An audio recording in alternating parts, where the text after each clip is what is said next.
इस वक्त सुखदेव नगर थाना में है जो देश के प्रधानमंत्री दिवंगत माता जी के प्रति गाली गलौज के लेकर जो आए हुए हैं राष्ट्रीय धर्म रक्षा मंच के अध्यक्ष हैं अमृता जी, उससे सीधा जुड़ते हैं किस लेकर आए पर यहाँ पहुँचे हुए थे, क्या कुछ करेंगे। हम लोग 22 तारीख को घटना घटी थी दरभंगा में, जहाँ सार्वजनिक मंच से देश के प्रधानमंत्री के माता जी को जो दिवंगत है उनको खुले मन से गाली गलौज किया गया।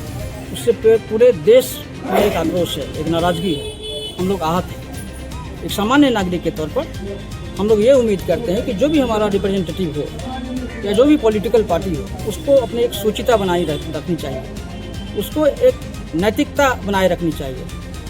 राजनीतिक में नैतिकता का पतन है, सरोकारों का पतन है, मुद्दाओं का पतन है और अनर्गल बातें, गाली गलौज, तू मैं, रिकार तुकार, इस तरह की चीज़ों का जो समावेश हुआ, जो प्रवेश हुआ, उससे हम लोग आहत हुए।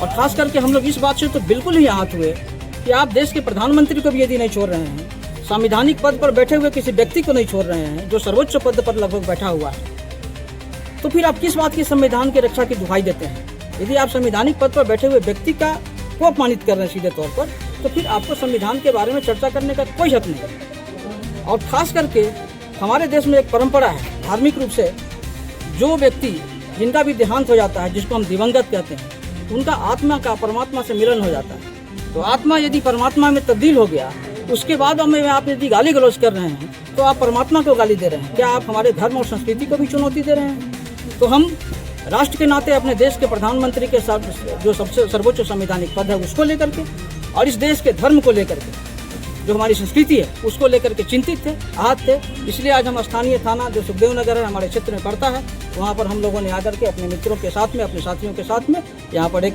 प्राथमिकी दर्ज कराई है। और अच्छी बात यह है कि यहाँ के थाना प्रभारी ने हमारी बातों को गंभीरता से लेते हुए प्राथमिकी दर्ज कर लिया है।